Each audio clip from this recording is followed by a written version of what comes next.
ભગવાન શ્રી કૃષ્ણ કહે છે, રોજ સવારે ઉઠીને આ 3 કામો કરવાથી દૂર થાય છે દરિદ્રતા। દોસ્તો, ભગવાન શ્રી કૃષ્ણએ ગીતાના માધ્યમથી મનુષ્યના કલ્યાણ માટે કેટલાક એવા મહત્વપૂર્ણ ઉપદેશો આપ્યા છે। તેથી ભગવદ્ ગીતા આ સમસ્ત સંસારનો સર્વશ્રેષ્ઠ ગ્રંથ માનવામાં આવે છે। આ ગ્રંથ બધા જ વેદો અને પુરાણોથી પણ મહાન છે। આ સ્વયં પરમ બ્રહ્મા પરમાત્મા ભગવાન શ્રી કૃષ્ણની જ વાણી છે। અર્થાત મનુષ્યને એના કલ્યાણ માટે ભગવદ્ ગીતાનું અધ્યયન અવશ્ય કરવું જોઈએ। મિત્રો, ભગવાન શ્રી કૃષ્ણએ દેવી રૂકમણીને કેટલીક મહત્વપૂર્ણ જ્ઞાનની વાતો પણ કહી હતી। રૂકમણીના માધ્યમથી જ ભગવાન શ્રી કૃષ્ણએ આ જ્ઞાન આખા જગતને સોંપ્યું છે। તો મિત્રો, આજે આપણે એવા 3 કામો વિશે જાણીશું જેને રોજ સવારે ઉઠીને કરવાથી વ્યક્તિના જીવનમાંથી દુઃખ, દરિદ્રતા, નિરાશા સમાપ્ત થઈ જાય છે અને માતા લક્ષ્મી હંમેશા માટે આવા વ્યક્તિના ઘરમાં નિવાસ કરે છે। પરિવારમાં પણ એકબીજાથી પ્રેમ વધે છે, ઘરમાં આવતી મુસીબતો દૂર ભાગે છે। આ 3 કામો એટલા મહત્વપૂર્ણ છે જેને દરેક મનુષ્યને દરરોજ કરવા જ જોઈએ। આ ભાગદોડવાળી દુનિયામાં લોકો પૂર્વજો દ્વારા આપવામાં આવેલી શિક્ષાને ભૂલી ગયા છે અને સવારે જે મહત્વપૂર્ણ કામો કરવા જોઈએ એને ભૂલીને ખોટી રીતે ધન ભેગું કરવામાં લાગી ગયા છે અને ખોટી રીતે ધન ભેગું કરેલી ધન સંપત્તિ ક્યારેય એમને સુખ શાંતિ આપતી નથી। જે વ્યક્તિ રોજ સવારે આ કાર્યો કરે છે તો એને ધન સુખની સાથે શાંતિ અને આધ્યાત્મિક સુખ પણ મળે છે અને સાથે ઈશ્વરના આશીર્વાદ પણ હંમેશા એની સાથે જ રહે છે। તેથી ભગવાન શ્રી કૃષ્ણ એ દરેક મનુષ્યના આ ઉપદેશ આપ્યો છે કે દરેક મનુષ્યને સવારે આ 3 કામો અવશ્ય કરવા જોઈએ। તો હવે જાણીશું કે રોજ સવારે શું કરવું જોઈએ અને શું ન કરવું જોઈએ। એ પહેલાં આપણે જાણીશું કે સવારે ઉઠીને શું ન કરવું જોઈએ। પહેલું છે, સવારે ઉઠીને તરત જ મનુષ્યને કોઈ દુષ્ટ વ્યક્તિના દર્શન કરવા જોઈએ નહીં।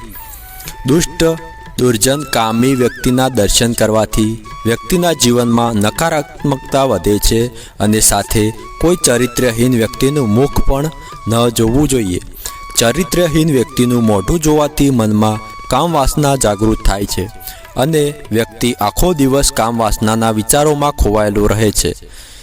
બીજી વાત છે, સવારે વહેલા ઉઠીને મનુષ્યને ક્યારેય પણ અશુભ ન બોલવું જોઈએ, કોઈને પણ ગાળો ન બોલવી જોઈએ અને સ્નાન કર્યા વગર કોઈ પવિત્ર સ્થાન અથવા તો કોઈ દેવી દેવતાઓના મંદિરમાં પણ ન જવું જોઈએ।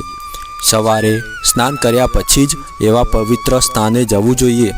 ત્રીજું છે, સવારે ઉઠીને મનુષ્યને દર્પણમાં તેનું મોઢું ભૂલથી પણ ન જોવું જોઈએ। સવારે ઉઠીને આયનામાં મોઢું જોવું અશુભ માનવામાં આવે છે। વાસ્તુશાસ્ત્ર અનુસાર આવું કરવાથી મનુષ્યના જીવનમાં પરેશાનીઓ આવે છે। ચોથી વાત છે, સવારે ઉઠીને મનુષ્યને તેનો પડછાયો પણ જોવો જોઈએ નહીં। પડછાયો બ્રહ્મ નિર્માણ કરે છે, તેથી સવારમાં તેના દર્શન કરવાથી દુર્ભાગ્યને આમંત્રણ કરે છે। હવે આપણે જાણીશું કે કઈ ચીજોના દર્શન સવારે કરવા જોઈએ। સૌથી પહેલું છે આપણી હથેળીના દર્શન। મિત્રો, મનુષ્યને ઉઠ્યા પછી તરત જ એની હથેળીના દર્શન કરવા જોઈએ। હથેળીના ઉપરના ભાગમાં માતા લક્ષ્મી, વચ્ચેના ભાગમાં માતા સરસ્વતી અને હથેળીના નીચેના ભાગમાં ભગવાન શ્રી કૃષ્ણ ગોવિંદનો વાસ હોય છે। તેથી ઉઠ્યા પછી તરત જ આ ત્રણેયના દર્શન થઈ જાય તો મનુષ્યના ભાગ્યના દરવાજા ખુલી જાય છે અને તે વ્યક્તિ જીવનમાં ખૂબ જ તરક્કી કરે છે અને તેનું ઘર ધન, ધાન્ય અને સુખ સમૃદ્ધિથી ભરાઈ જાય છે।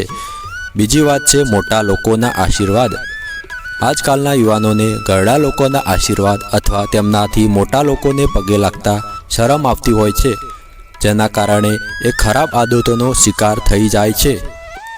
જેમ મનુષ્ય દરરોજ સવારે તેમના માતા પિતા અથવા બુઝુર્ગ લોકોના ચરણોને સ્પર્શ કરે છે અને એમના આશીર્વાદ લે છે તો તેની જીવનની તમામ પરેશાનીઓનો અંત થાય છે અને એ વ્યક્તિ હંમેશા સફળતા જ પ્રાપ્ત કરે છે। ત્રીજી વાત છે, શાસ્ત્રો અનુસાર જો તમે સવારમાં તમારા ખેતરમાં વાવેલું ધન અથવા પાકેલું ધનને જોઈ લો છો તો તમને પુણ્ય અને લાભ જરૂર મળે છે. અને જો સવારમાં ગૌ માતાના દર્શન થઈ જાય તો વ્યક્તિની બધી જ મનોકામનાઓ પૂર્ણ થઈ જાય છે. તો મિત્રો, આ હતી એ 3 વસ્તુઓ જેને સવારમાં આપણે તેના દર્શન કરવા જોઈએ.